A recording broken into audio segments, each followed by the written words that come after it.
Bad luck.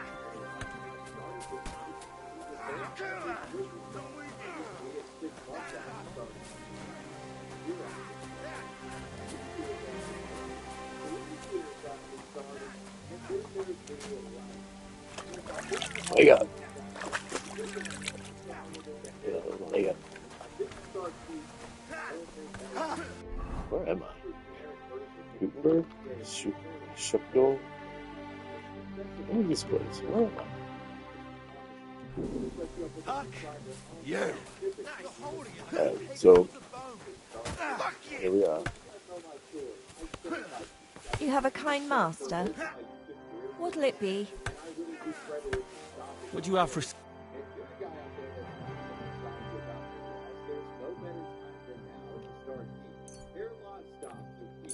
Take advantage of Keeps' special offer. Click the link in the description box. That's keeps.com/wavy. Nice. You think I was an alcoholic? This story is honestly one of the strangest that I've covered on the channel, and to be honest with you guys, I'm shocked that no one has properly dived into this case prior. It's the uneasy tale of July 4th Patriot, a political YouTuber whose calls for violence, revolution, and government upheaval got him in trouble with the law, eventually resulting in a nationwide manhunt, and the guy being convicted for one of the sickest crimes imaginable. This is the July 4th Patriot story.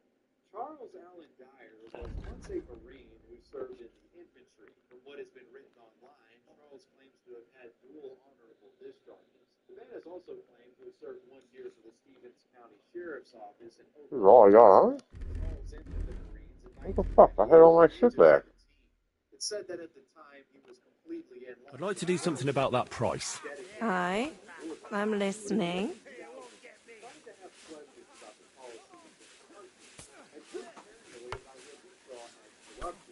How's this?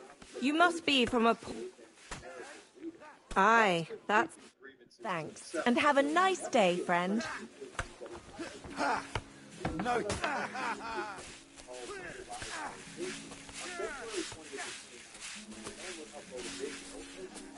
A bath and a nap. Bad luck. See? Take that, you shit.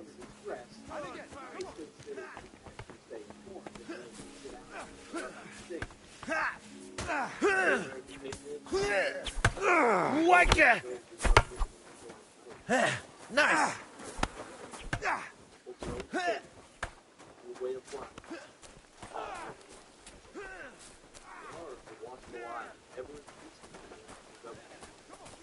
Government like patriots, just like the man likely hearing this charge is accused or known by higher ups in the service. And in these videos, Dyer's patriotism will be on full display with laying out his ideologies and, of course, some revolutionary ideals into like the tree of liberty to be watered with the blood of patriots. Patriots, I want to thank those of you across the country who reaffirmed your oath. I'm sorry. In my mind, the 19th of April 2009 gives birth to a new hope. Oath keepers in every corner of America pledge their lives to defend the Constitution. These are patriots of great honor. Soon you might begin to see the separation of two patriots from those who are in the Nice. I'm sorry. I wasn't paying attention.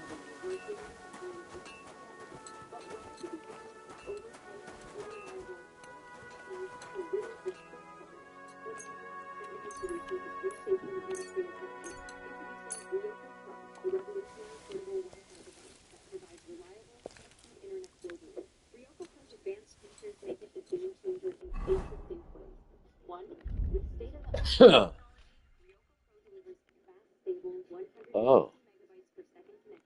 Eat.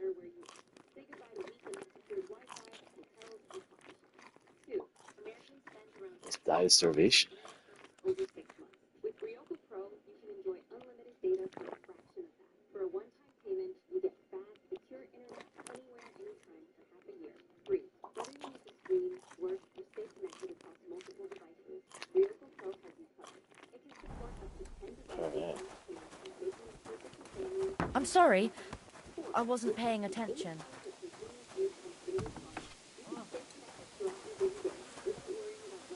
Ryoko Pro is free from the constraints of traditional internet providers. There are no contracts, fees, or expensive data overage charges. Just straightforward, affordable internet access. 6. Don't worry about astronomical roaming fees while traveling. If you have Ryoko, you have access to the internet for 76 countries. 7. This plan literally allows you to have the internet in your pocket and take it wherever you want. Perfect for those on the move, from digital nomads to travelers. 8. Built-in security features protect your data, whether it's on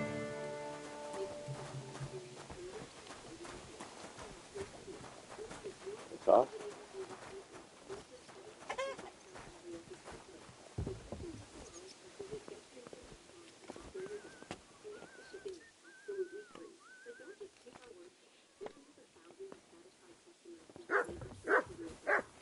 Heal! Ryoko Pro. Seriously, no more stressing about ridiculous roaming charges with unreliable Wi-Fi and random cafes. It's like a portable Wi-Fi powerhouse with the online and click away button. We understand that buying a Wi-Fi device online might seem like a risk, which is why we offer a 30-day return policy on every purchase. It's simple. If you change your mind, no questions. This 70% off deal is only available for a limited time, so don't wait. Garbage. And say goodbye to overpriced, unreliable internet. Ryoko Pro is a Nope. and supplies unlimited. Alright. Cooking, right here. Ryoko Pro will change the way you experience Wi-Fi. Alright.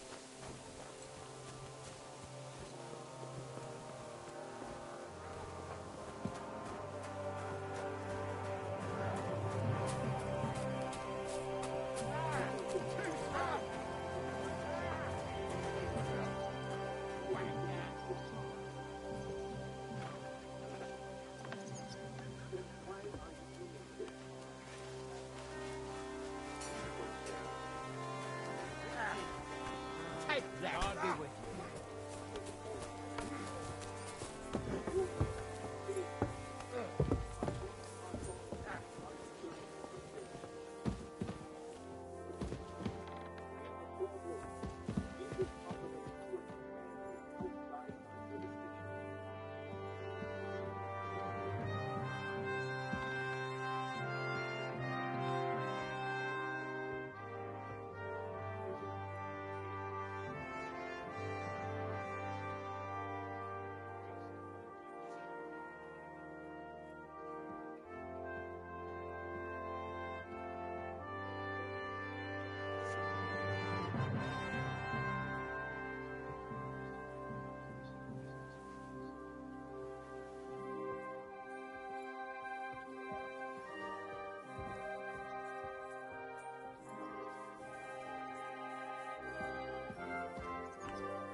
Your kind of prices, those who do not stand for their convictions and their arguments.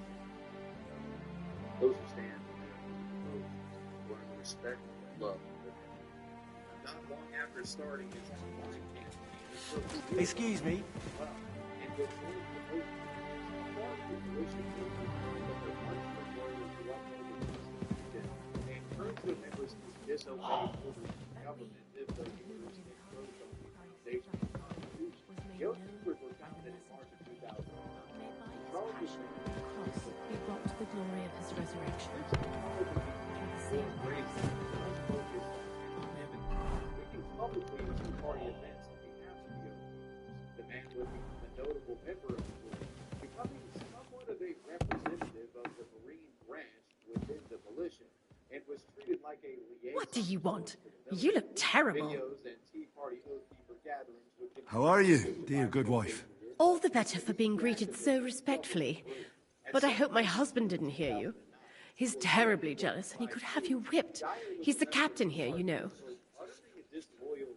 You wouldn't happen to know where Lord Hinnock of Kunstad went, would you? He was a guest here. I don't know, but I hope as far away as possible. That animal almost raised his hand to the Margrave. What? How did that happen?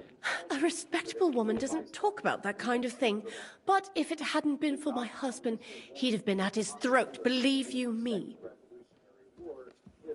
I beg your pardon, milady, but could you tell me what's new around here? I'm asking because I've just arrived, and I'd like to know more about this region. If it's mercenary work you're interested in, I can't help you. You'll have to ask elsewhere. God be with you.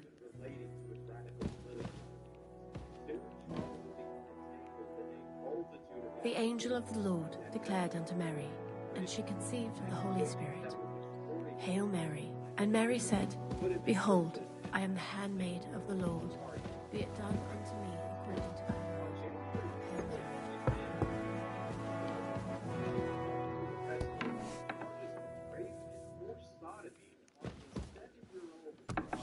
While searching this home, the authorities found a 40-millimeter grenade along with several firearms. This caused the authorities to ask for the extra charge of possession of an unregistered military weapon. When the news of this disturbing event reached the ocean, the group would begin to distance themselves from Charles, hoping to avoid bad publicity. And they would even say later that Charles was never actually associated with the organization. Charles's fans on YouTube theorized that the leader was being sabotaged by the government, and they also speculated that Charles may have been trained by his Gilbert lover. Yes, some of the YouTube fans claim to have had proof that Charles's ex-wife was framing him for an abhorrent crime as a vengeful act, speculating that Charles had repeatedly cheated on his now ex-mistress when she was doing his attorney with action. Whatever the case, during the legal process, Charles would face 6 charges, including kidnapping and second-degree rape by implication. Curiously, the first trial regarding these matters came for him and result of misfire. And this would even be the first mistrial that would result from this crime. As in April of 2011, the second run-back of this trial, the jury was deliberating for 8 hours and they came to a decision, but as they were returning, one of the jurors changed their mind, resulting in a long jury. Keep in mind, Charles was out on bond, so he could just go back to the again. After the second mistrial, Dyer would begin uploading videos to his YouTube channel, criticizing anyone he saw as against him, from judges to prosecutors to district attorneys and any other sort of governmental official, while also declaring his innocence and claiming to have done nothing wrong. He said that he had evidence that would lead to his vindication. Although Dyer's legal situation was still in jeopardy, he wasn't going down without a fight. In fact, his next action would worsen his circumstances more than you could possibly imagine. Dyer's next court date was set for August 15th of 2011, but the man had no intentions of attending. Rather, July 4 Patriots skipped court and went on the run from authorities, fleeing to Texas after his mobile home had mysteriously been burned to the ground. He was now an at-large criminal and considered dangerous. Authorities began a nationwide search as the only people that I go to for financial advice are my dad and my sister. My family was very police suspected he was being treated by friends with supposed beaver buttons. It was thought that maybe these guys from Dyer burned down the mobile home and efforts to destroy evidence of potential crimes. With the nationwide police management, in fact, it wouldn't be long before Dyer was spotted during his round in Texas. Cops moved in for an arrest, but three alleged ex-offender and self-described patriot was able to escape law enforcement by fleeing to the woods. Shortly after, while Dyer was on the run, his lawyer would receive a communication in the form of a letter warning all who sought him out. His letter said, quote, I've been guilty of the limits multiple times by law enforcement and the judicial system in an attempt to cause me to take violent action against them. If I do, I will. Excuse me? Our judicial system is nothing more than a system of liars and crooks, working under the color of the law, where the rich go free and the poor are made to suffer injustice. Something must be done to expose a whatever takes your fancy, my friends. You look like you've had a hard journey. Ah, the journey wasn't so bad, especially compared to what came before it. Where are you coming from, anyway? From Trusky. That's Sir Otto von Burgo's domain. What were you doing there, pray tell?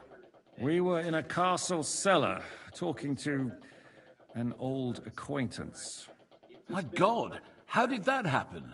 Simple. I'm in the service of Lord Phecall of Lamberg, same as Dry Devil. And I had a job to do around Trusky, if you get my meaning. Absolutely. But it wasn't much of a success, was it? Actually, it was pretty much. We even took a castle. Well, more like a small stronghold. And we nearly got von Berghoff, too. And what prevented you from completing that righteous deed?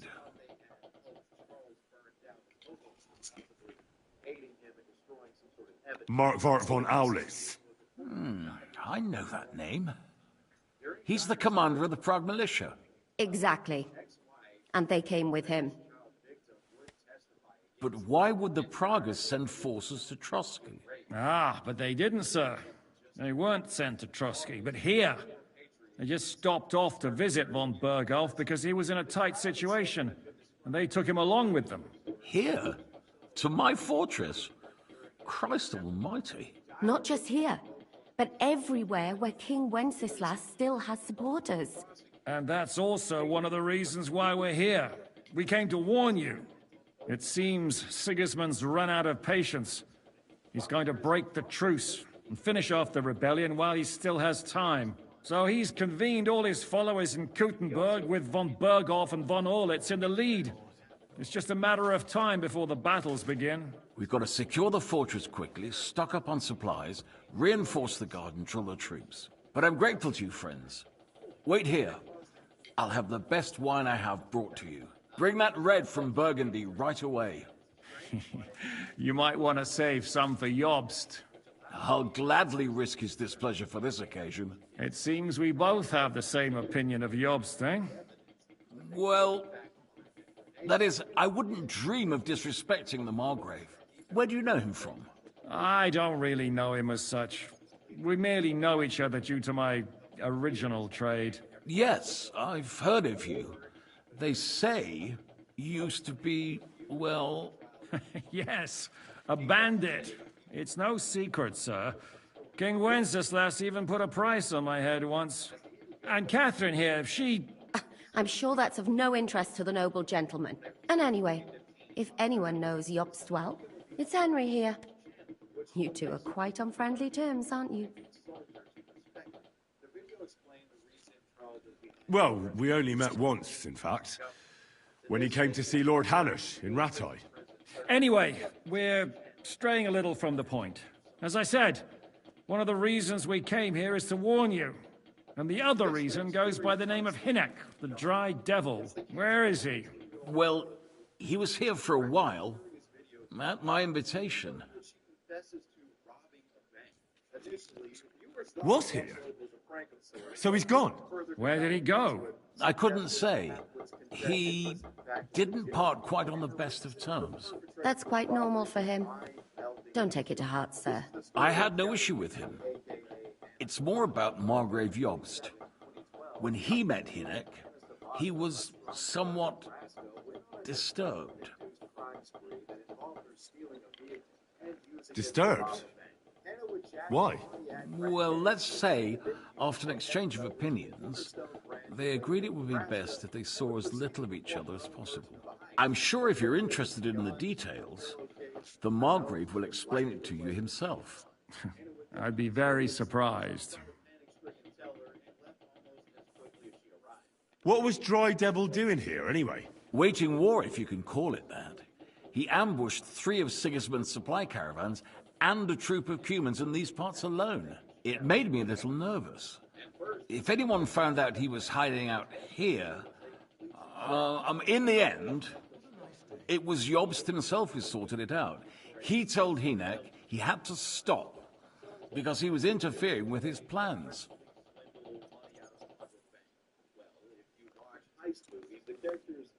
What do you think about all of this, sir? Sigismund, Wenceslas, Jobst. What kind of question is that? Do you doubt my loyalty to our king? No, that's not how I meant it. Henry here sometimes forgets to weigh his words, sir. That's all right.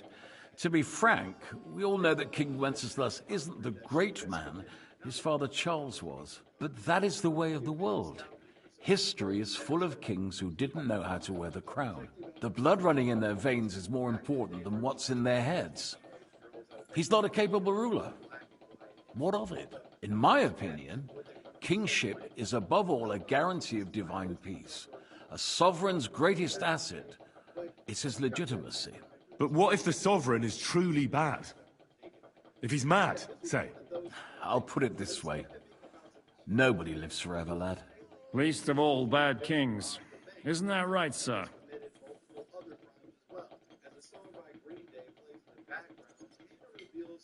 Potential millions of viewers on YouTube while writing on social boards whether Dave Pryor was lying. And if she disclosed that she had stolen... What about us? What do we do now? The Margrave will certainly want to talk to you, but the earliest he'll be back at the fortress will be tomorrow. I hope until then, you won't refuse my offer of a bed for the night. Just an offer. So you'd let us leave if we wanted to? Well, the Margrave did ask me to look after you until he returns, for the sake of security. Whose security? Good question. Yours, I expect. So be it. I couldn't take another step anyway. Sir, there's still one more thing we came for. Lord von Bergov is holding my lord, Sir Hans Capon of Perkstein, hostage. And we also have to warn Jobst's ally, John of Liechtenstein. Do you know anything about those two? Sorry, I don't. I didn't even know von Bergau had come here until you told me. And I've heard nothing about Lord Liechtenstein. Which is actually good news. If he'd been caught and executed, the word would be all over the region. So there's a strong hope he's alive.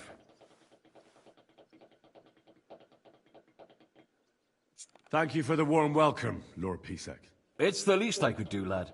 My fortress is open to all the king's supporters, even if that does make it a bit crammed.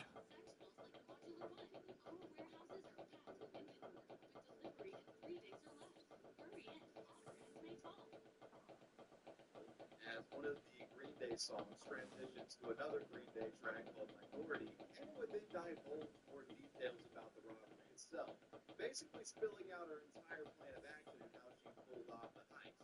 She laid out how she did it step by step for viewers and also described the contraband she was equipped with and commented on how she would go on to unsheath a large stack of cash from under her bedside, which was, of course, the prize for performing the fraudulent deed. The showboating woman flexed the total of what had been estimated to be $6,256. Anna continues her would-be confession video, broadcasting the fact that she told her mother that, quote, today was the best day of my life, and Anna would clarify with text on screen that her mom had simply thought that she had met a new boy and certainly didn't think that she had robbed the bank or committed any other felonies. Now, you may be asking yourself at this point, why would somebody do something like this and broadcast it to the world via YouTube? Well, in the video, while Anna is in the process of trying to find a pen to write with, she kind of answers that question. According to Anna, this whole bank robbery bid was actually her way of protesting against the government. This revolutionary 19-year-old would-be felon would also claim to have been a victim of sorts. I suppose I ought to get to bed. Where can I sleep, sir? I had some chambers prepared for all of you. Yours is right here in the palace. Cross that corridor and go up the stairs. You can't miss it. There's a garland above the door. But first, eat your fill. All of you. And maybe you'd like to bathe before going to bed. I told my servant Susanna to prepare baths for you. The baths are in the little house in the courtyard, right next to the well.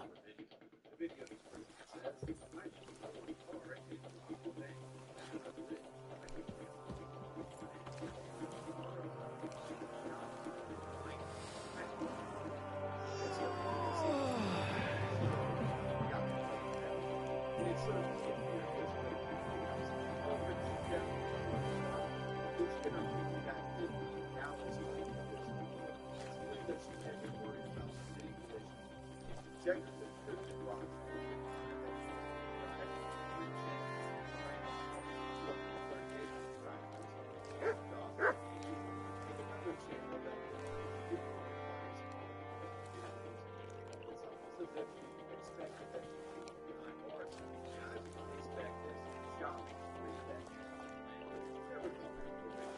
Bank robberies don't go investigated by the police. They can take longer without this. This type of arrested the same day graduated woman was implicated in the crime after her ex-husband reportedly crashed and life details of his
This thing will always be a piece of folklore that guys like me will dig up and bring back to the surface. But that was the story of the weekly bank robbery. So you did cover some of the videos. Full of stupid criminal stories. This chick has raised the bar on the map and distinguished herself in the theater. I never knew someone could actually be that stupid. You're lucky to go. I feel bad for the kid though. I hope they don't go out. I hope the kids are nice to get out. I love that she put thought and effort into making the video without it considering the consequences, even going as far as to promote the very best TV. Predators say it's literally one of the most astonishing displays of stupidity I've ever seen. I mean, she was clearly mental. This is way beyond this. Our next case details the story of a mostly forgotten yet remarkable YouTube video, Tom's First Skating Parents. Uploaded to the site all the way back in 2007, this controversial video was one of the first instances of citizens unsafely While it's common to see these types of videos these days, Cops versus Skateboarders was one of the first of these videos, and the nature of the interaction recorded not only resulted in skateboarders being sent to jail, but also a storm of harmful holidays being directed towards the police. To begin the lost tale of Cops versus Skateboarders, we must go all the way back to 2007. The date was June 21st. It's a skater holiday of sorts, as it marks what has been dubbed Go Skateboarding Day. The holiday itself was created back in 2004 thanks to the collaboration of several large skateboarding companies. Skate shops often offer deals and bargains on Go Skateboarding Day, and special events are held at skate parks around the United States. Excitement buzzes in the skate community on this day, and many groups of skaters can be seen outside hitting the streets. Groups like these young men, These ones here. Arkansas. What's up, Phil? 21-year-old Matt McCormick, 13-year-old Jared Brown, 19-year-old Skylar Knowles, and 16-year-old Casey. These skaters, along with about a dozen or so other unnamed skaters, were out on Go Skateboarding Day and were bending the rules. They congregated at the 200 block of Central Avenue in Hot Springs, Nebraska, right at the core of the city's urban tourist district where skateboarding was exclusively banned. The scene was set to have been somewhat chaotic, with winds of crowd near pedestrians on several occasions. Local merchants observed the ruckus and it wasn't long before police dispersed the skaters.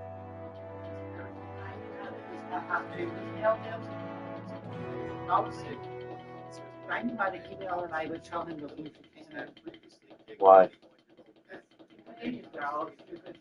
Why is he stupid?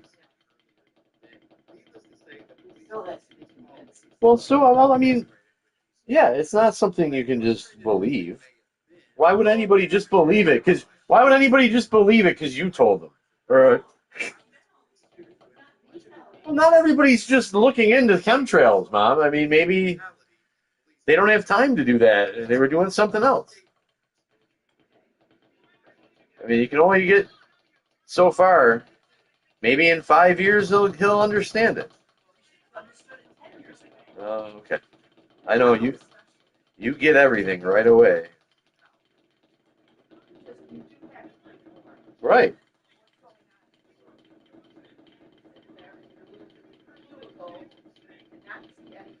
One guy called in and he said he's never seen one on Grand Island. Really? Where's he find all of them? Well, he probably hasn't looked outside. I mean, what the heck? Why do you care what he says? Some random guy in the Grand Island that doesn't look up. He's on his computer all day. Or on his phone. Can't see him if you're on your phone. No, you cannot.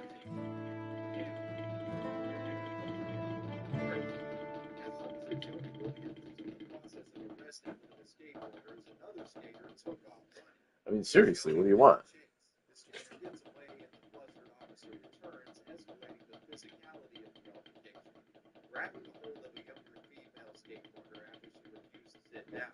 This was 16-year-old Casey Canterbury, and the aggression showed towards the small teenager enraged the other skaters, further increasing the volatility. Sit in your cubicle. Leaps into action and tries to stop Joe Williams and his detained temper. The attempt fails, and Williams then grabs both of them, placing them in what looked to be a chokehold of sorts. All of this, as you know, was obviously caught on camera by one of these skateboarding comrades, 21-year-old Matt McCormick to be specific. The result of the cops versus skateboarders brawl was several of the skateboarders that I named previously getting arrested. The arrestees included 16-year-old Robbie Brinkley, 21-year-old Matt McCormick, 13-year-old Jared Graham, 19-year-old Skylar Knowles, a few others as well. All booked for trespassing in a restricted area. Matt McCormick had exposure to chemical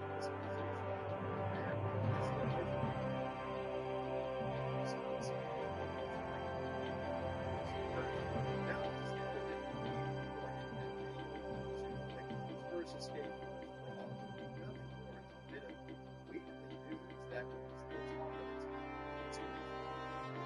But this was the first step. Matt McCormick and his friends will make sure the entire world witnesses this justice. McCormick's cops versus skateboard video will be published on the internet and be uploaded on social to go viral. 2016 YouTube channel published June 25th, 2007.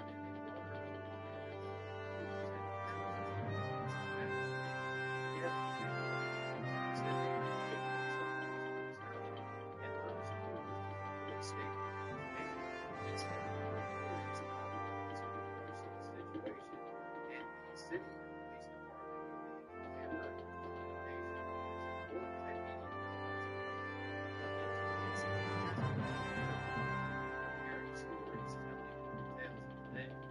the video resulted in Officer Joey Williams being put on administrative leave as the investigation into his actions. Seeing the popularity of the initial versus video, days later, Officer McCormick, the version of the video will also be uploaded to the official channel, showing more of the video's looking for the skaters who have seen the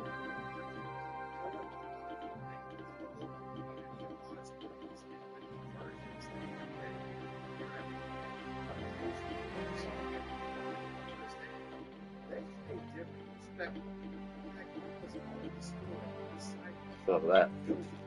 Chemtrails making me do paradiddles. Alright, we're going to D. Get that D. And that badass. Louisiana.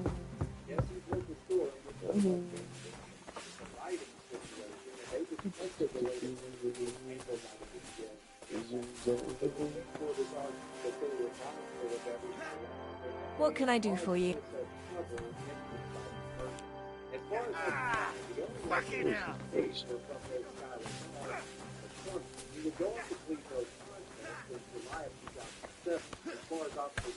I apologize. Lord Pisek said we could have a bath here? Yes, sir. I prepared the hot water and fragrant oils myself. And I'll wash your clothes as well. I could get used to this. If sir will allow, I'll help you undress. Second part also boasts over 800K. The videos are still receiving comments, which is very good.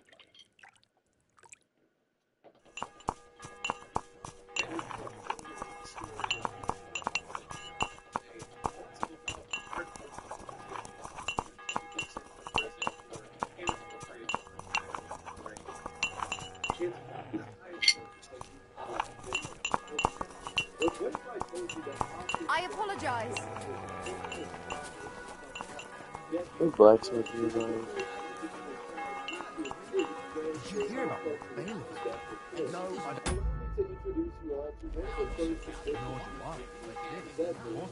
I'm not interested. This is about money. What? Is it my height? Damn it! That's just what we need. Exactly. We'll have to talk to the others to see what we decide what to do. It can't go on like this. I skated, picked up the guitar. Therefore, he decided to make the guitar. Michael and I said, several awards to thank you for the house, winning first place in the jazz category. Is there something here? Search.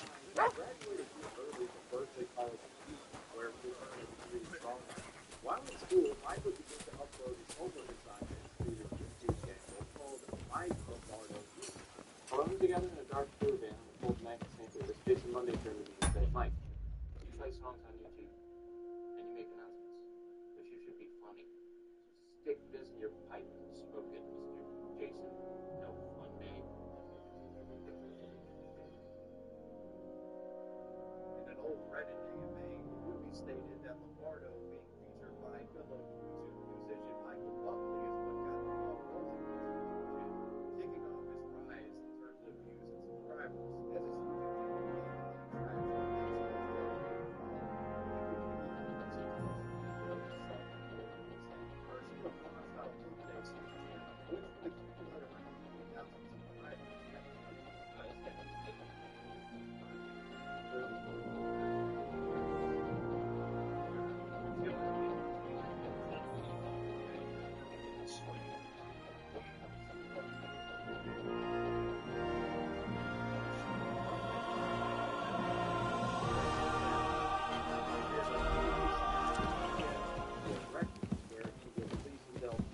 Songs for a New Day, and when he the album, I could also go on to tour and find the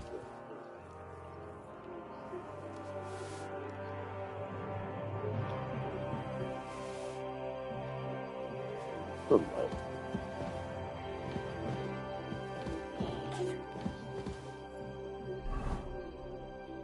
Sadly, though, despite the success of his career, this of my career was not as famous. I'm sorry? Yes.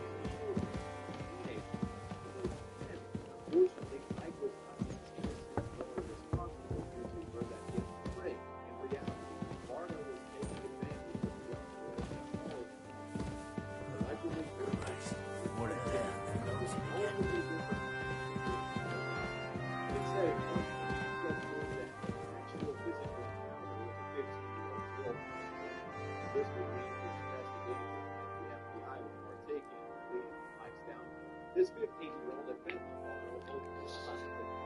Pittsburgh, and Cleveland. July 2011. We also as well as videos on Skype in which YouTuber had I'm sorry? In December of 2011, two of her friends were both 17 years old and being hiking on New York. FBI agents who had already been tipped off intercepted one. This revealed that safety was They also revealed that they was mistakenly charged with serious. On December 30th of 2011, the FBI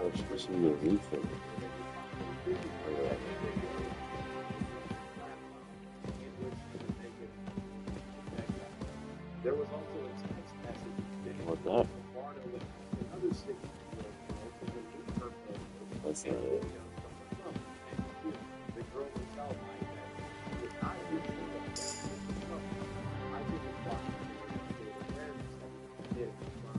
on February 16th of 2012, the website The Smoking Gun, which is a site committed to posting legal documents and mugshots, was published that Michael Lombardo was being investigated for child pornography, as it was alleged he had interacted inappropriately with an underage fan and exchanged nudes with him.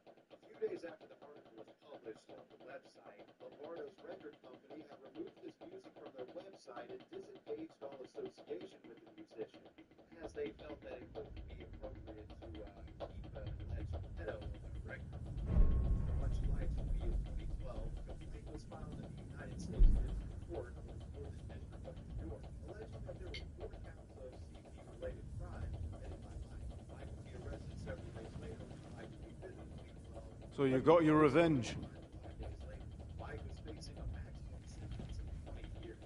This man would go on to admit to persuading 6 underage Father, did it make you feel any better? It did. So what comes next?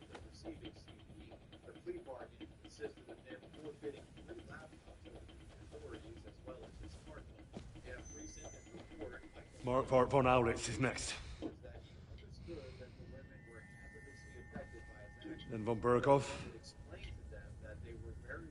And is that what you really want, son? No matter how many people you kill, you can't change what's happened.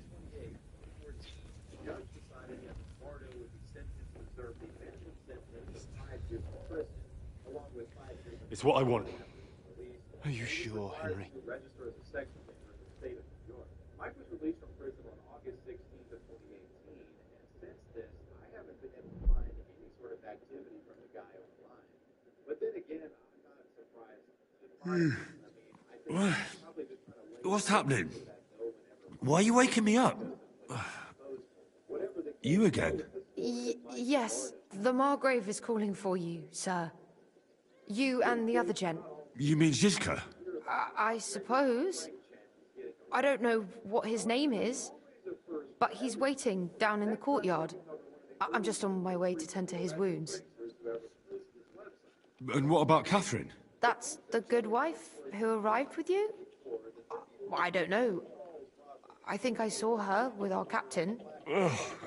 Very well. I'll go now. Before you go, I brought you something for breakfast. In case you're hungry. Oh, have I been too bold? No, definitely not. Thank you. Do you need anything else?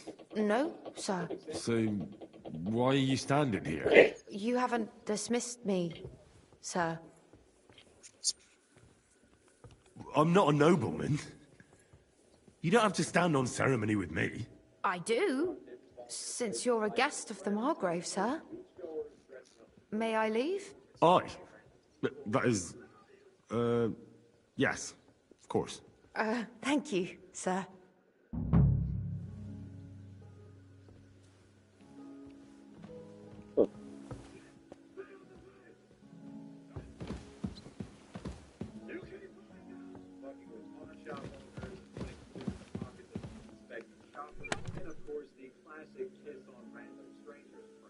First encounter with the law in 2012 was only Where's all my shit? In this prank, he put himself in a backflip over two police officers who were sitting on a park bench. They weren't pleased with Ross's performance, and the officers were on the ground and cuffed him, taking him to jail. The video would be uploaded to YouTube, where it would go on to accumulate millions of views, and Ross would be charged with a misdemeanor for negligence. However, the charges would later be dropped after he completed an agreement in March of 2013 with the prosecutors, in which he accepted to stay out of trouble for 3 months. He paid $165 fine and completed some community service and pretty much stood on his own. Shortly after this legal problem, Ross was arrested again for giving unsuspecting. Excuse me.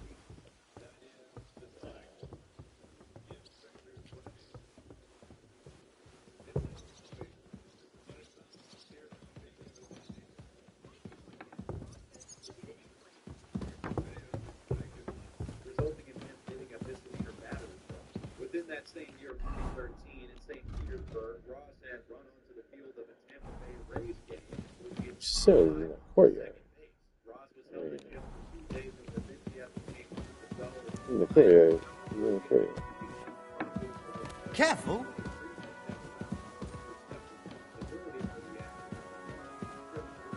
In April of 2014, Ross would be arrested in Manchester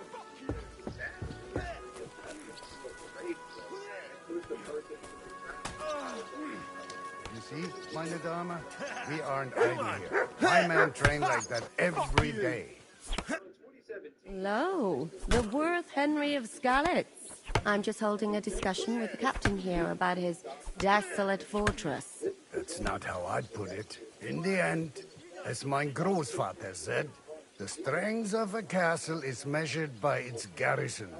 And mine is one of the best in the region. What do you say, lad? Am I right?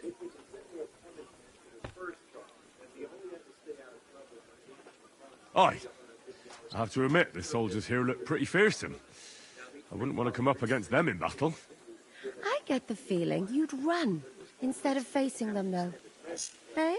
Leave him be, meine Dame. Nobody with any sense would take on my men. Now look here, I was just being polite. I'd happily take on your men. Ach ja? Do you fancy yourself a knight? Come, Junge. We'll stuff your clothes with straw, so you don't come to any harm, and let you have a go against one of ours. Pulcock, come here! The first to bleed loses. Ah! Ah! Yeah!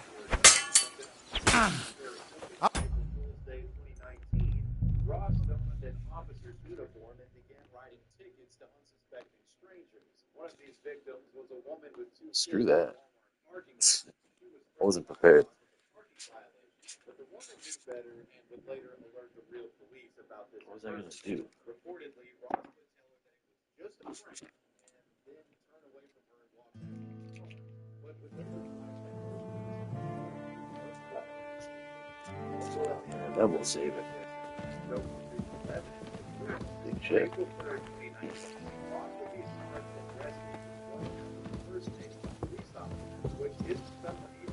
I'm sorry.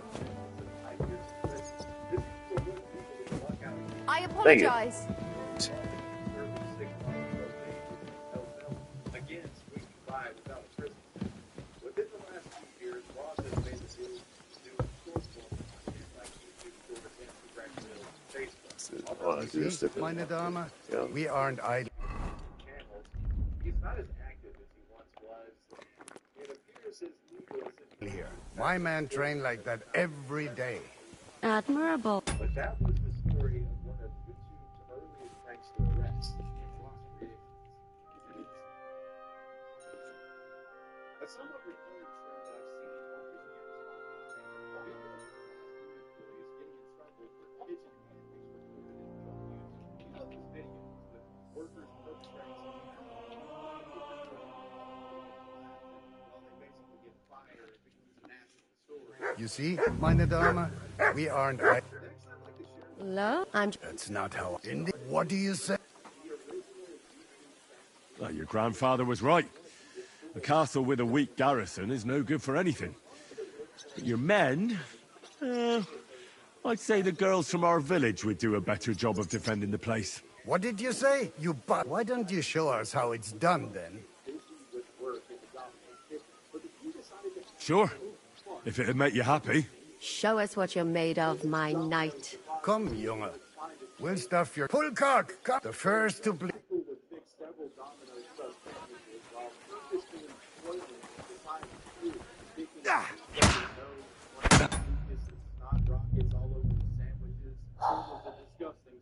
All while doing this, Christy would record and cheer her co-worker on as she filmed Michael participating in numerous health code violations. Christy is heard saying, quote, "That's right, come to our store. We'll give you a lot of love." Come to our store. We'll give you a lot of love. Now, as Michael boxes this disgusting sandwich up and slices it... You see, meine Dame, we aren't idle. Lo, the worth Henry of Skalitz. I'm just holding a discussion with the captain. That's not how I'd put it. In the end, as mein Großvater said, the strength of a castle is measured by its garrison. And mine is one of what? Why did... Sure. Come, pull the first.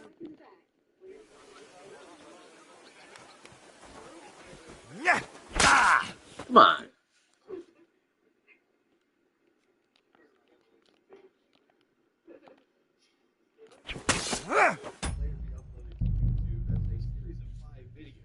Say that they went viral would be an understatement. By April 15th of 2009, just days after it had been filmed, altogether these videos accrued almost 1 million views. And word would spread about this gross-out fast food fiasco all around the web. While many online found these videos hilarious, these online gawkers weren't directly affected by the contamination. You see, meine Dame. Lo, That's in the... What? Your grand... Why did... Sure. Come, pull the first.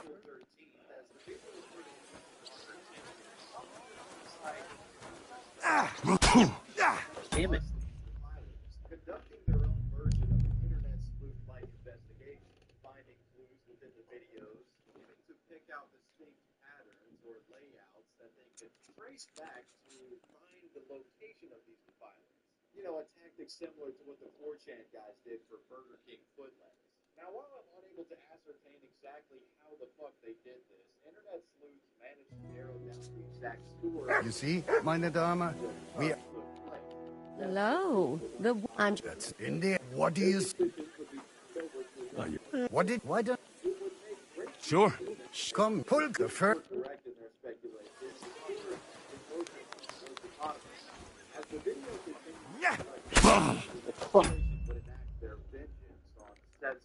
It's like I can't swing.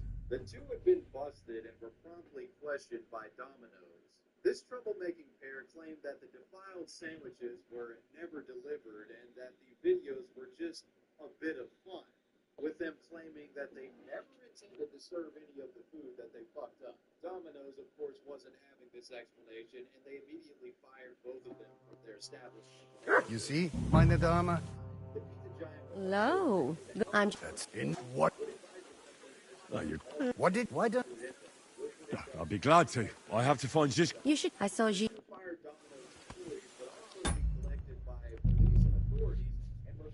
Felony charges for contaminating the food, which could cost them up to 4 months to a year in prison. At one point, both Michael and Christy were accosted by the media while trying to pick up their final paycheck.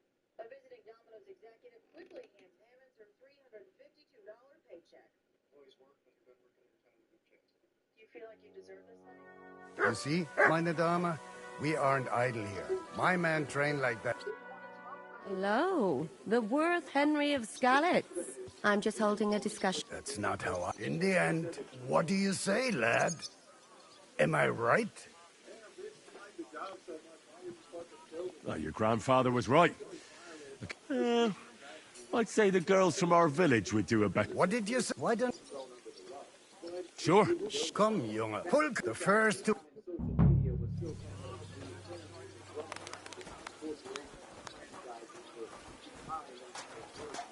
Come on.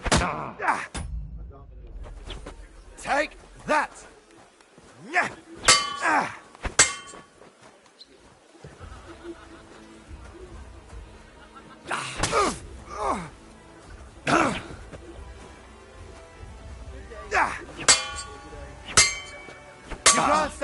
this.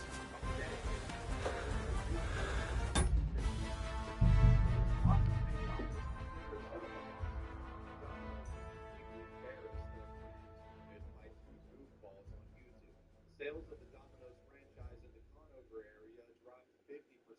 Domino's would claim to step up their procedures and practices within their franchise, resulting in 600 employees being fired across the nation. I guess these guys not being up to snuff. Though fortunately, You see, meine Damen. Lo, the worth Henry of Scarlet. I'm just holding. That's not how. In the end, what do you? What did? Sure. Come, pull the first.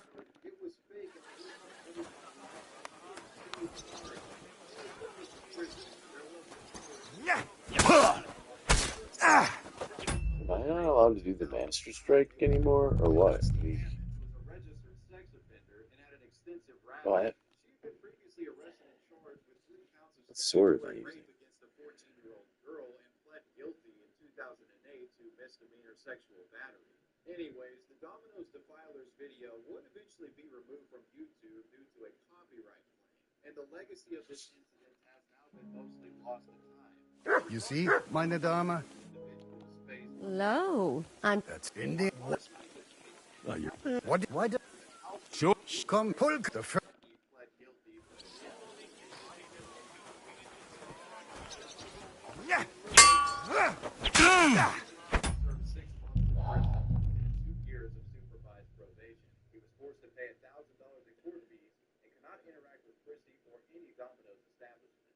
Michael would tell the court through his lawyers that it was a childish and stupid thing to do.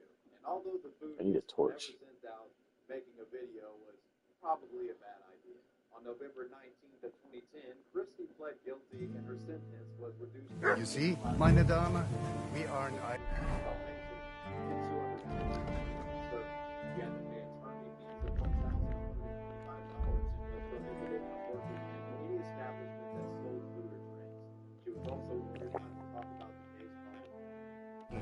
My man trained like that every day. Admirable.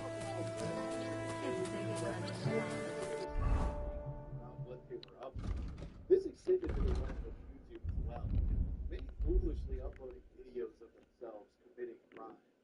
Our next story details it's the case of the graffiti technology. Why wouldn't he? In his early days, he got caught where he acquired a degree in art and worked as a business. But Cyrus had an alter ego that he knew about that was becoming famous. But I'm sure you're not afraid of him. Cyrus also and was one of the most prolific graffiti taggers in the Los Angeles area during the early stages of YouTube in 2007. He had begun to make waves online, posting videos of his artistic escapades, and was part of a group known as TKO, which stood for Street Game Con. Cyrus had been described as what street artists would call an bomber, which is a street artist that tends to place quantity over quality, covering as much of his the idea being the more attention the better. But this tactic would get his money in the time.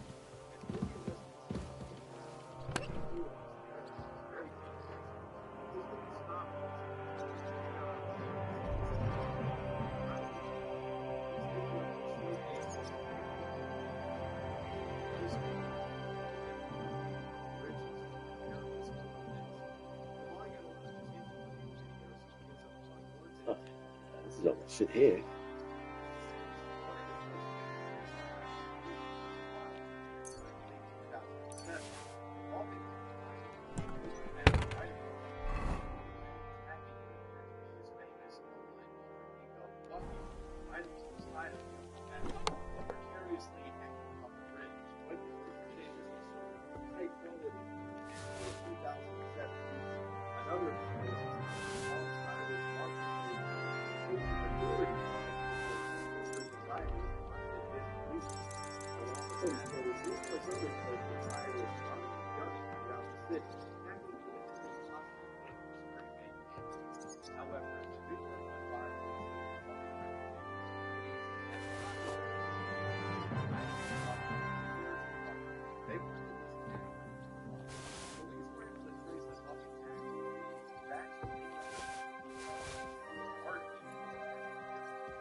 Where's the spell shot? Scare shot.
Prison, apparently Cyrus was able to turn his life around. It said that he became a real estate agent sometime in 2013. This LinkedIn account matches Cyrus's education history, stating that he went to San Jose University from 2002 to 2006 with a degree in graphic design. Also, the pictures on his photo and his mugshot look pretty similar. In the comments of one of Bucket's highlight videos, there's some debate on whether it's him or not. And that was my telling of some of the obscure first crimes committed by YouTubers. Let me know what you guys thought about this video down below in the comment section, and let me know who or what you want me to talk about next. I want to give a major shout out to my patrons. I appreciate you guys. Wavy Web Surf out. Peace.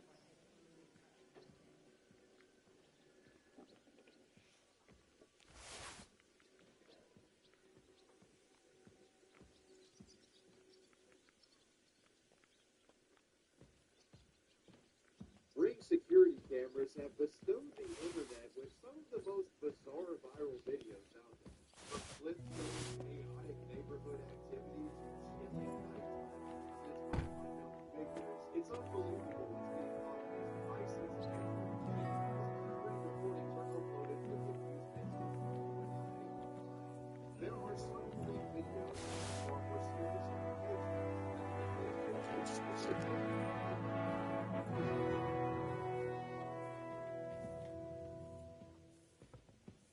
What's up? Yeah. What?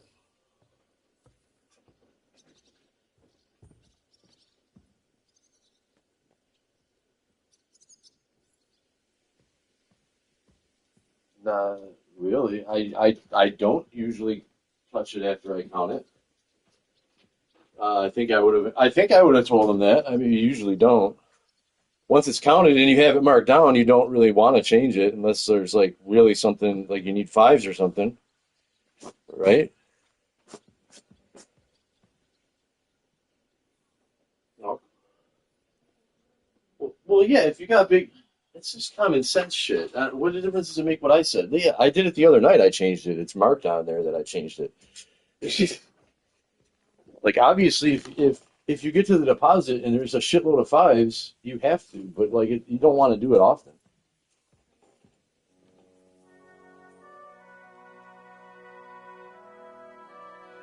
Oh, okay. You just do it in the morning? Oh, okay. Yeah. No, I mean, I never told them like that was a rule or anything. I just said I don't. 'Cause it's a pain. I don't do it often. I literally just did that the other night. So I mean, I do it. Like when I notice when there's big bills or whatever, like to try to change them out. But I don't. Yeah, like. Well, I didn't say we can't. Like it was a rule. I just said I wouldn't, like, because it screws up the count in the morning. You know what I mean? Like it wasn't like I was like you're gonna get written up for doing this. It was just something like once you count it, you put it away. You don't really need to mess with it anymore. I try to look in the, before I do the change fund, I try to look in the drawers and see what's going on and change anything out I need to. I forget to do that, but I try to do that.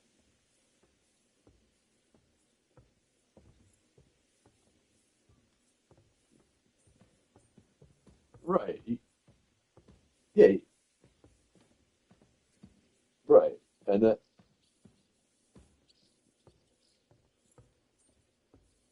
right. Yeah, that's how I do it. That's why I never really run into that situation that often. You know what I'm saying? To where I need to where I actually need to go into the change fund. Like it literally just that's why it's funny because it literally just happened to me. And you could see like because I used that stupid pink pen. Like it was last week I think. Yeah, I had changed a bunch of stuff on there, and I was like, oh, I better change it so they know in the morning that why it's different. That's the only reason I put it in. I put them in that little bottom section if I change anything after. But I never said you couldn't. I never said it was like forbidden to touch it. I just said, kind of like you might not want to mess with it afterwards, just because it seems like it would be an issue type of thing. But if it's not, it's not. But it wasn't like, you know what I'm saying? Like it wasn't like a forbidden. Like you must not do the change fund or whatever. I think that's what Aaron told me, to be honest. I think that's where I got that from Aaron.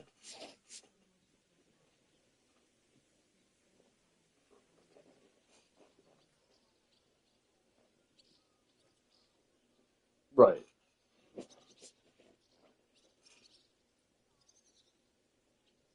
I figured that, yeah. That's why I figured even when I did it the other day, like it wasn't a big deal. No one said anything about it. So I was just like, oh, they must obviously look at it if they're 750 and it doesn't really matter. But yeah, I never said it like it was like a rule. Like I just said it as a matter of convenience. I definitely never said about writing it down to him because I never would have mentioned that. I would have just said not to mess with it once you do it. I definitely would have said that, but I wouldn't have said it as like, you know what I'm saying? I would have just said it as like, I don't know, try to do it. In other words, I was trying to say like, figure out your change fund before you do it. Like make sure you have enough before, you know what I'm saying? Like take your fives and 20, exchange them for, get that shit out of there so that there's change in the change fund or there's enough in the drawers. And that would depositing the big bills. I've been trying to do that myself because I've been depositing a lot of fives. And you don't want to do that. So I've been trying to, yeah, I've been trying to keep an eye on it. But there again, like I said, I mean, it's not. I,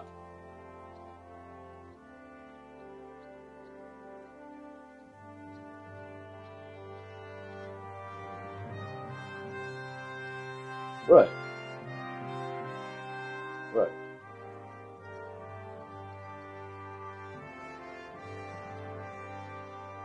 Does he realize that it doesn't even matter because you're his boss and you told him to do it anyway? That's what I would have said.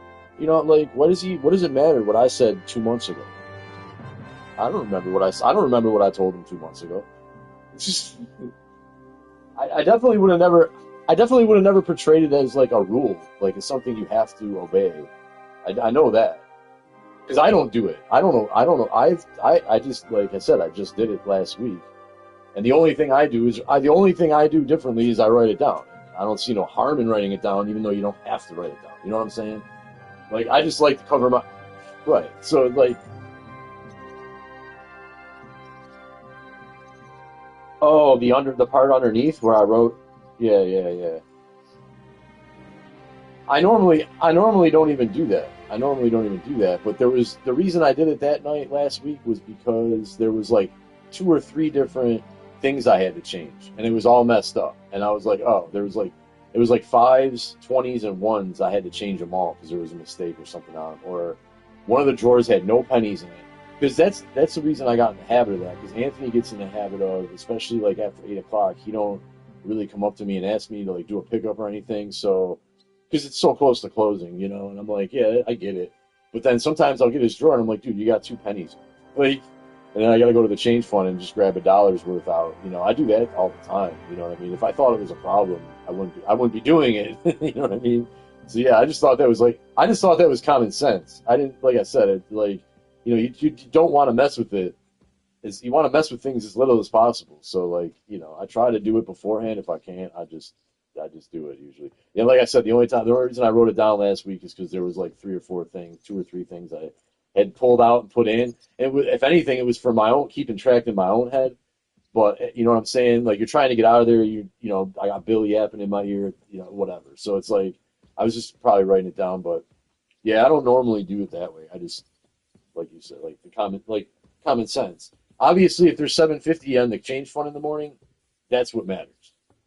And then that we have 5 singles and quarters and all that shit. It doesn't really matter what the dollar amounts are in the individual slots.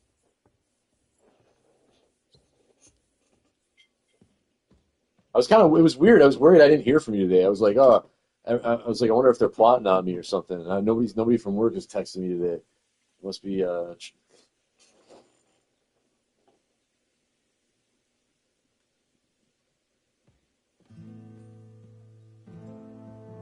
yeah,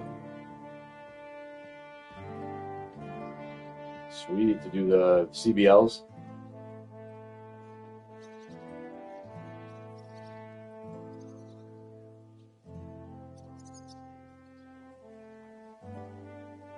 There you go. That, yeah, that's like, you know what's going to end up happening is he'll take the good one. He'll take the good one down. You know, you better not. I see that happening though. I see like the DM stepping in and being like, nah, Frank needs more help. And just sending him,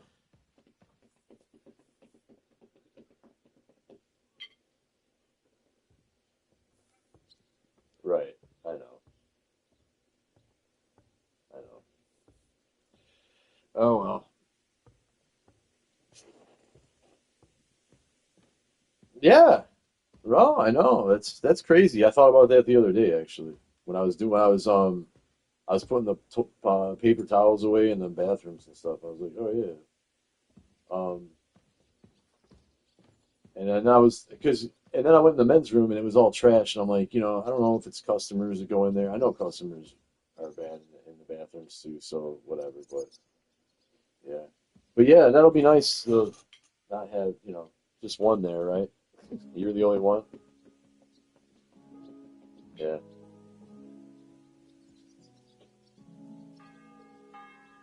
I I know. Well, even Riley is a man's name too in a lot of ways, so I guess it doesn't really matter what he goes by. But yeah, yeah, I know. But still, so now you got kind of how old is she? Is she like an older or is she younger? She said she's a regular. What does she look like?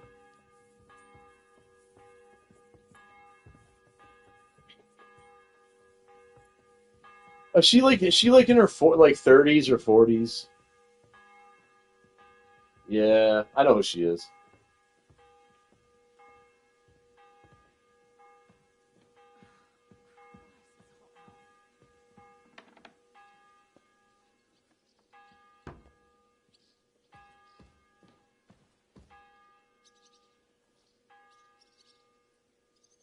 Oh, is she? I thought I thought I thought Anthony had something with her or something once. No?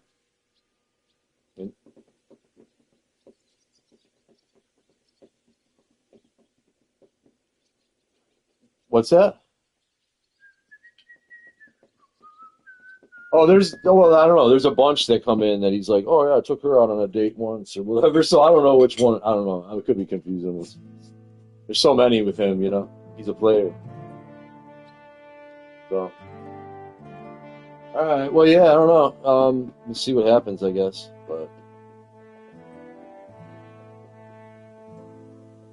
today? Oh, it's Monday. Yeah. Sweet. You'll probably be getting a phone call. Mhm.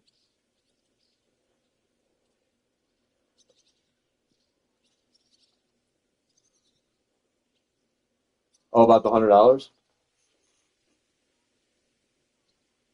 What'd they have to do with the change fund? Oh, you asked them to do that tonight, right? Yeah. Yeah, I don't understand. I don't understand this thing where like if you tell him to do something, that's that's gospel. I mean, like really, he doesn't need to be bringing up anything else. If you're like, hey, do it this way. what I said doesn't matter anyway, even if I said it like that. You know what I'm saying? Like, it just, you're telling him to do something, just do it, dude. Like, I don't understand. What's he questioning for? Go ahead. You think what? Oh, sure, yeah. No, I mean, I don't even know how that would get me in trouble. Being cautious and not doing something because you don't want to mess something up. How is that getting anybody in trouble? Like, all you got to do is ask about it. All you had to do is ask about it. He didn't even have to bring my name into it. If he wasn't sure, why would he even bring me up? I do it like that all the time, so you know that I know that that's not the rule or a rule. You know what I'm saying? I do it not all the time, but when it presents itself, it does to me. It doesn't happen often because I try to watch the drawers beforehand and not have to get caught into that mess. Like, if he knows that's what he's got to do tonight, and that's all he's got to, like, I don't necessarily always pull it from the deposit. I just try not to deposit fives because I don't do day drops. So at night, you know what I'm saying? You don't have a choice in the day to drop fives. At night, we don't have to always drop fives, even the first drawer. I can change that out before I do the change fund, put it back in the change fund, and take my drawer in. I don't have to do it after the drawer's done or after the change fund because I do the change fund first. And then it automatically goes, that money counter thing, if you do the change fund first and hit finalize, it automatically goes right to till. You don't have to press the C button. And you can do your till right after that and then wait for the other till. That's why I do it that way, because it's faster, it's more efficient. So, like, I go at 8:30, I try to check the drawers, look and see if there's, if there's a lot of 20s and there's no fives, or if they need pennies or whatever, go through it and everything.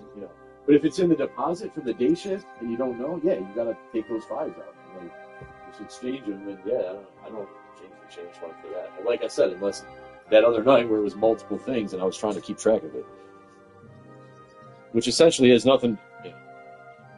There was what?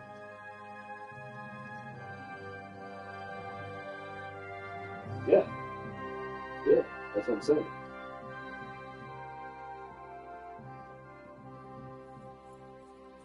Take whatever you get out of your drawers, the 20s and the 100s, and take 5 of those fives back out of the deposit and put it in the change fund.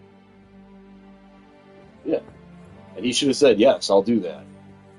Not, I was told. And then it turns into a 10-15 minute discussion where he's not doing any work. Man. There you go. That's all that matters. Seriously. But I didn't say that. I didn't put it in those words. Well, of course I don't remember verbatim, but I would have never said it. Right. Exactly. Yeah. That's how it works. I mean, I have to listen to you too. Yeah, I do, and like I said, I do, and I try to do things. And if I'm not going to call you for something like that, be like, should I? I'll just do it. And then if I did the wrong thing, you're going to tell me. You know what I'm saying? So far, I haven't had anybody come up to me and say you're doing the change fund wrong. So I don't. There hasn't been a problem with anything, and I've been doing it the exact same way. We just, you know what I'm saying? Like, if I see it in the deposit, I usually pull it out.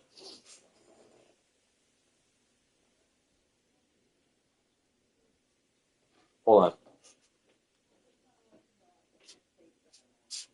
I'm on the phone. What was that? I'm sorry.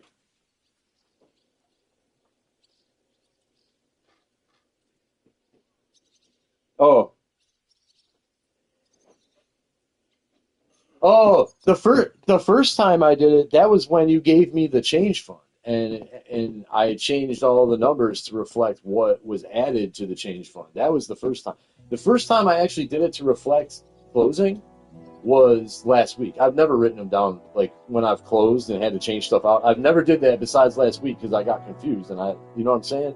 But the other time I wrote them all down underneath was because there was like, oh, it was like +2 or whatever. Yeah, I definitely I did that because that's the only time I've ever, you handed me the change fund and you're like, take care of it later, and I didn't know what to do, so I just wrote all that down to cover my ass. That's all. Didn't take long.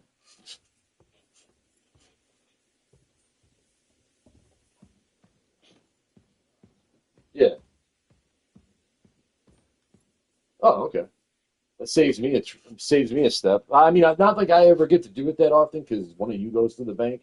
I think you were just in a hurry that day and you handed it to me and you're like, "Can you throw this in the change fund?" And I wasn't going to call you to ask you about it when I could just figure it out that you wanted it in there. And I figured, well, I'll write it down just in case. It's, you know what I mean? Yeah, just covering my ass, without having to make a phone call. I don't feel like I want to call you guys at like 9:15 at night. You know what I'm saying? Like I just don't want to have to do that over something stupid. I know I have a lot in the past, when I started and everything. I was calling you guys every day, but like really try not to call it. Like I try to figure it out before I call one of you.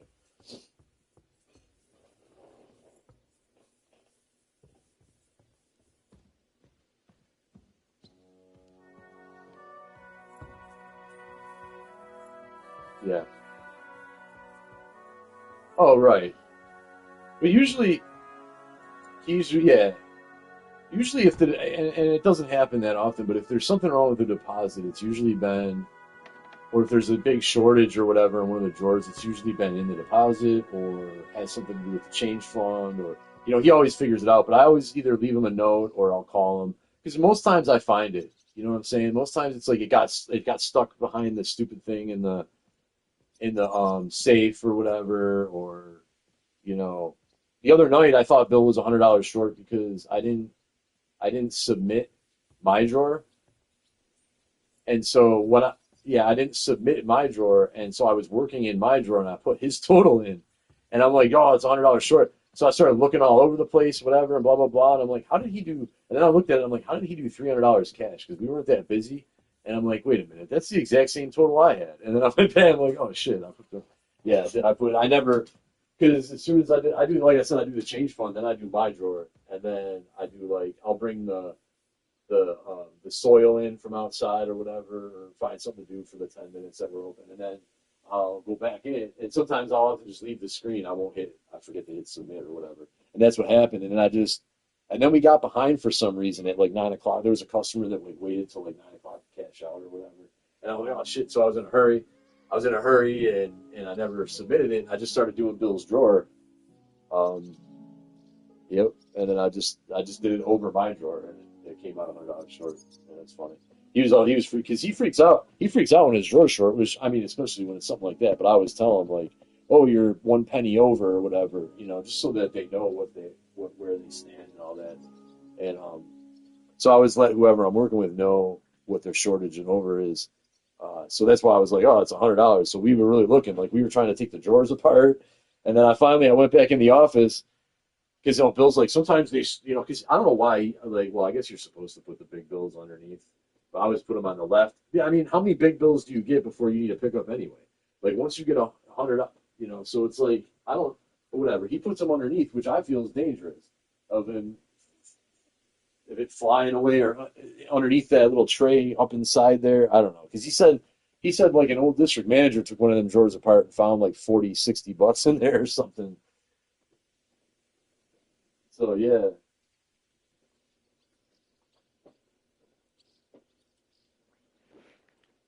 To the side, yeah. Yeah, that's what I do. That's what I do. It's too time consuming to do all that other stuff. And I'm like, whatever. And honestly, if someone's gonna come in and rob the drawer, they're gonna tell you to pull the drawer out anyway. They're gonna find it, so it's not like it's a big. But yeah, yeah.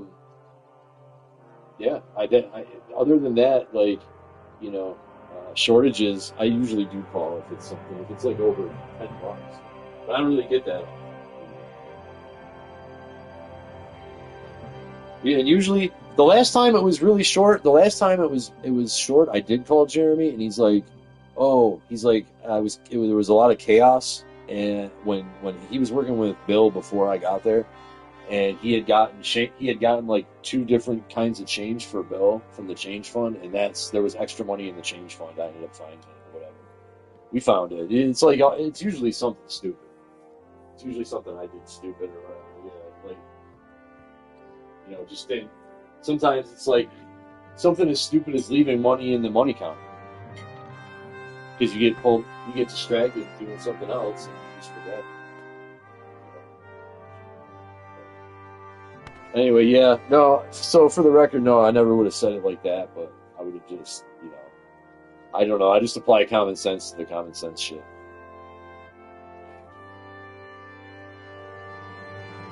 It's not like I go by every single rule. Like, I don't know how to say it like that, but like, you know what I'm saying? Like, they're little guidelines that we have to make the job easier. They're not like Dollar General rules. It's just how I do it because it's easier for me to do it that way, or to be like, I want the change fund set so I don't have to mess with it again.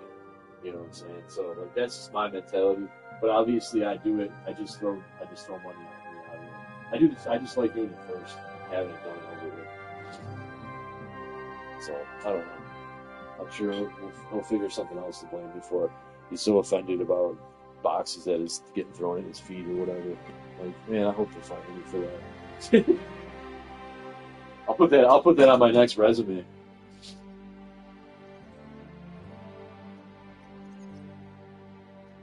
It's not like, and he can deny it. I mean, I'm not gonna like that. I had to cut the lawn and everything today, so I'm pretty good.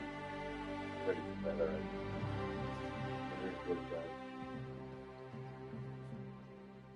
I thought the lawnmower broke, so I was following for like a half hour, and I figured out that I'm just an idiot. And so then I was in a worse mood. And then Brandon puts words into my mouth, so you're done really bad.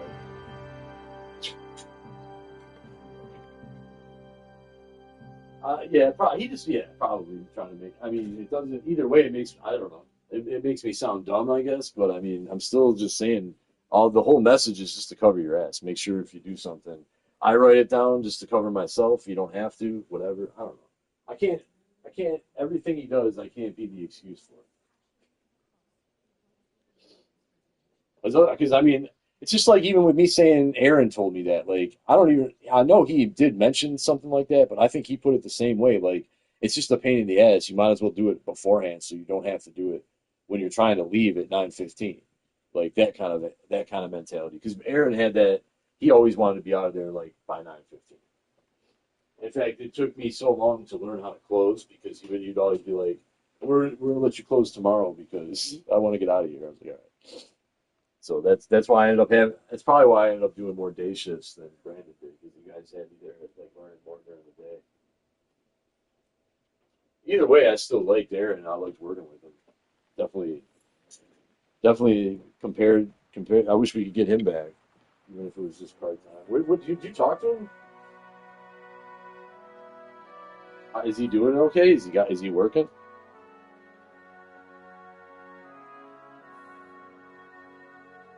Sweet. In Tonawanda? Nice. It's not that far, is it? Which way? Which McDonald's? Oh, Burger King. Oh, the one right over the bridge. That's not far from him at all, right? Yeah, he lives right. He lives right on the canal in those apartments, doesn't he? Like right. Oh, he moved. Okay.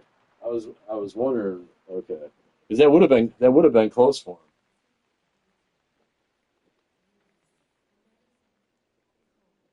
him. Nice. Oh wait, where is he? What, are you moving to Tonawanda somewhere?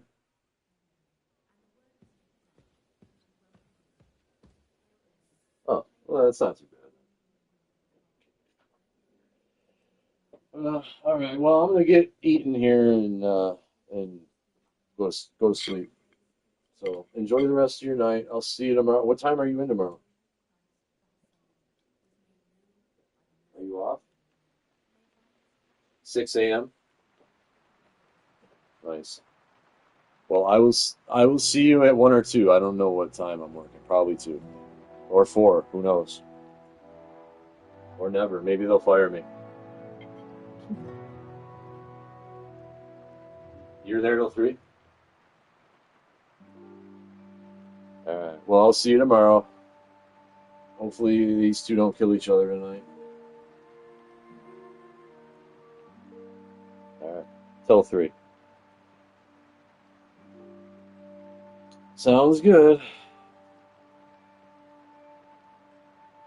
Hi, Courtney. How you doing?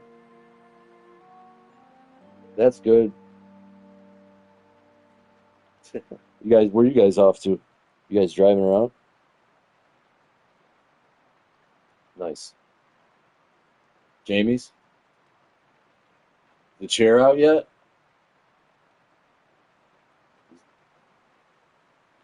Are the reshops done from last night?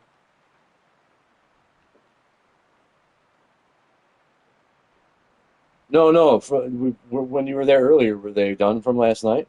Did you look? No, I didn't think so. All right. Oh well.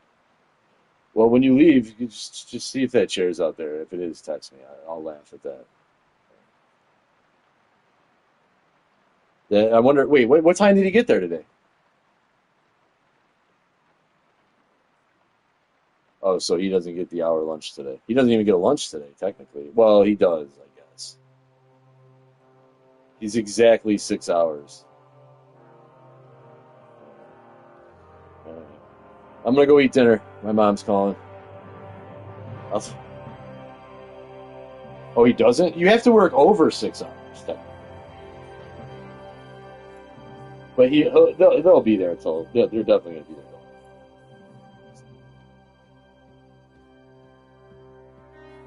Yeah, but he had 8 yesterday.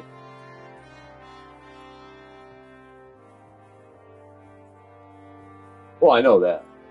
You get if you work over 8, you get an hour break. Did he take his hour? Did you see if he took an hour yesterday?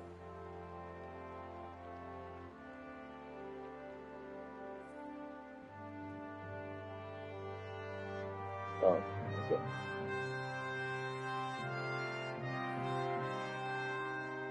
Oh, he doesn't. Yeah, well, Bill says it's longer than an hour too. He's like, it's like an hour and 10 minutes. It's like 5 before and 5 after he takes.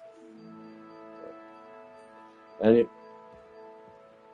I don't see what the point is either. You're there, you might as well get paid while you're there. That's why I don't even. You've heard this a million times. I don't even like taking one, but I have to. So I was gonna look into that actually. I was gonna go to like the New York State labor thing and be like, do I have to take a lunch? Like, isn't it my choice? Like, why don't I have the right to refuse it, right? But I don't want to. I'm not gonna make a big deal out of it. I just want to, you know what I mean? Like, it's funny. You have to take a lunch.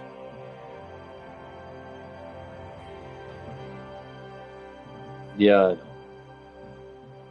I know. I most of the time I remember to punch out for lunch. You know, if I don't, honestly, if I don't punch out for lunch, it's because I legit couldn't, and I had to work through it, and I'm not gonna get docked for that. Like, there's no way if I understand having to do it, and I do diligently. I always punch out after the other person takes their lunch, just so that I make sure I take a lunch, whether I work on it or not. And I know they don't like that either, but whatever. What are they gonna do? I'm shopping for all they. Like, I buy enough stuff there. My mom would definitely tell you that, you know. Right. I mean, yeah. I mean, Jeremy doesn't take a lunch either. So I know he's salary, but still, he doesn't. He doesn't take one. He's supposed to.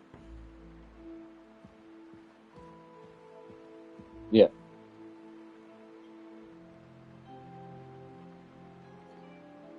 Right. Yeah. That's how I mean, that's how I am too. Like, for the most part. Like, I don't even. You know me. I don't even go outside for like a full length of a cigarette. Really. I'm like in and out. I'm just too wired differently like that right now, I guess, in my life. I never used to be like that. I just got too much energy, I guess. So,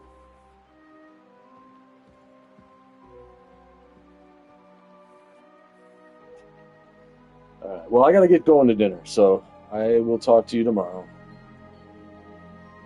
I have no idea yet. She's waiting for me down there. I smell something, but I don't know what it is. It almost smells like pasta, but we just had pasta, so I don't know what it is. Be pleasantly surprised. I don't get a lot of home cooked meals anymore. I'm working night shift, so I'm gonna go enjoy that. And you guys enjoy the rest of your night. I'll talk to you tomorrow, or maybe possibly later tonight, depending on if the building catches on fire. Yeah, I hope not too. Well, did I tell you the other day I texted Jeremy? You know, the day he had me coming early. I was like, I don't know if I told you this, but I texted him. I was like, I've been sitting here for an hour. I'm ready to go in. I said, I'm just gonna walk into work. I'll make sure these two guys didn't burn the place down. And he goes, I hope they did. I thought that it made me laugh out loud because coming from him, you know what I'm saying? Like, he doesn't joke about stuff like that, so it was pretty fun.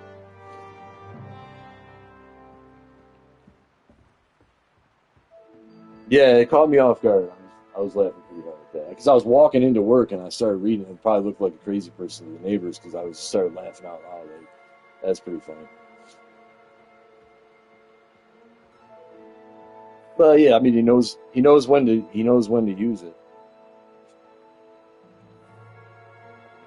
So,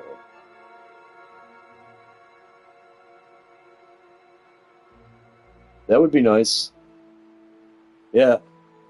I told Anthony like a couple of weeks ago, I said we could do a trade like the NFL, but we don't want nothing in return. We'll just take them. We don't even want a future draft pick. Just keep them.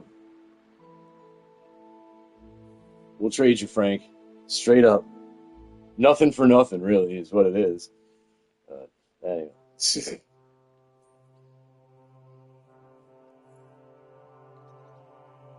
Yeah. Yeah, all of us really, because it's it's all trickle down from like a lot of Bill and some of Anthony. You know, they come at me, I come at you, you go with Jeremy. It's just, and then nobody goes at Brandon. No, he's been getting that. So what was he wearing today? Real quick before I go. You didn't have a black T-shirt on? Nice. Well, hopefully he keeps that warm hoodie on. And it's 70 degrees today. It's probably sitting over the register. Oh, is it? So he's not in quote uniform unquote like already. Awesome. All right, that's good. I mean, he got called in the office for that. You'd think that'd be the one thing he could figure out. All right. Yeah. He's colorblind though. He's colorblind.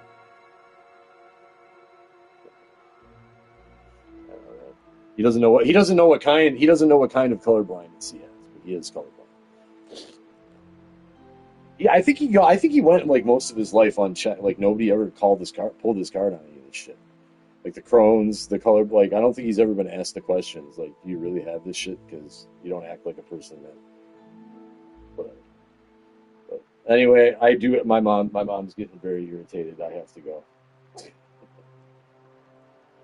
She's the boss. I know. I'm gonna go. I swear I'm gonna get off the phone. She's yelling at me. I'll talk to you tomorrow. Bye.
Joint flex stuff. It's all camphor.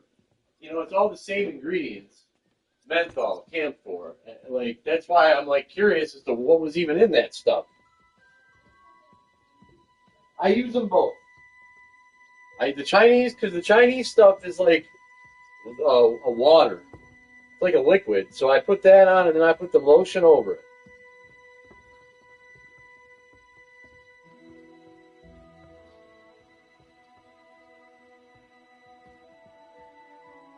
Let that absorb and then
What? No, I said it earlier. I have to go out and clean up. Nope, I'm going to do that.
Okay, go back. No, it's a new thing. It's your pain. I can't believe they did it.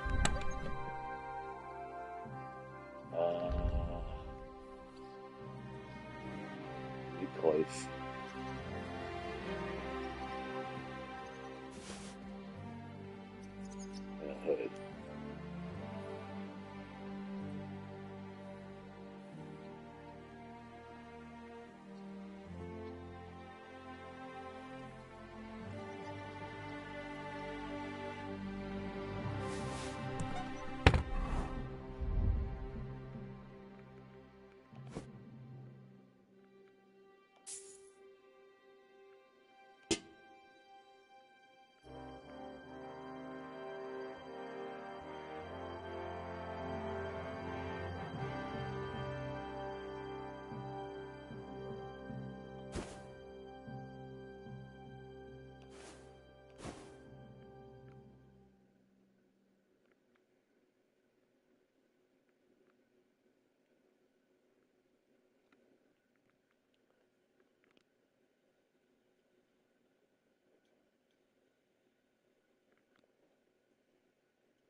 What is it?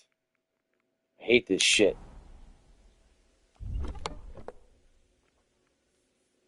Dude, just transfer off. We're not playing this game.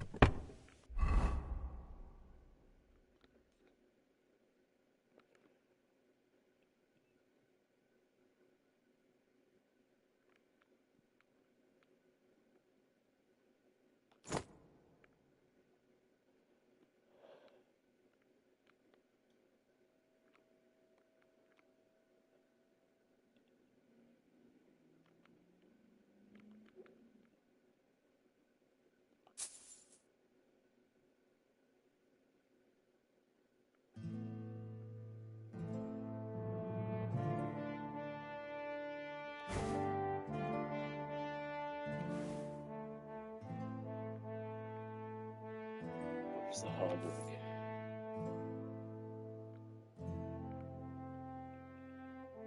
Oh, okay.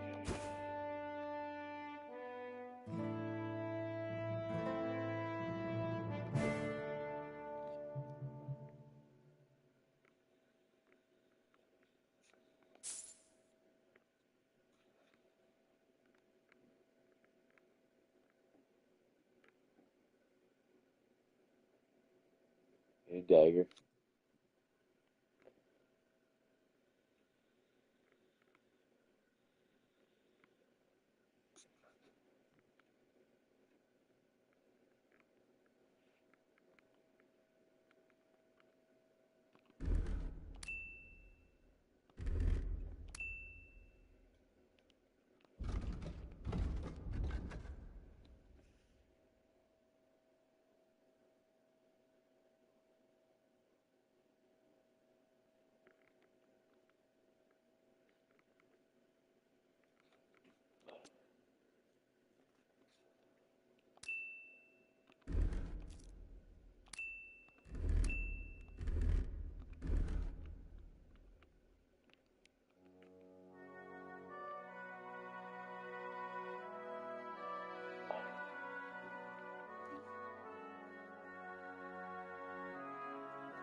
Where's my dagger?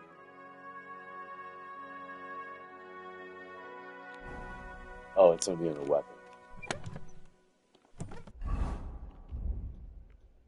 Alright, it's weapon one. So we want the sword, and we want the shield of spring. Oh, no, we don't. Bullets. And we'll take the crossbow. And we'll take the bolts.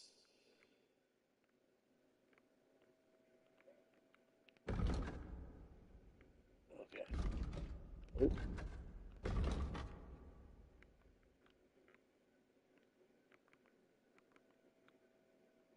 Well, that's right. No, we don't want the crossbow. We want the gun and the dagger.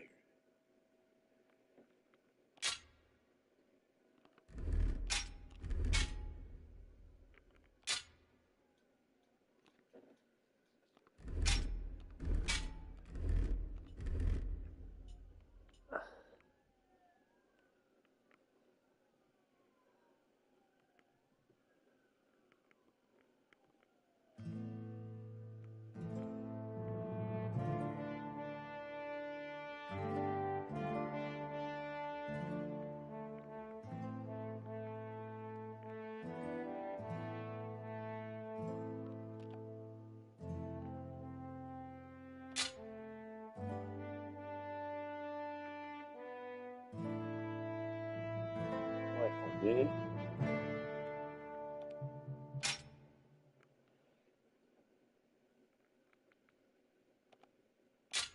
Okay. Very good on this outfit one.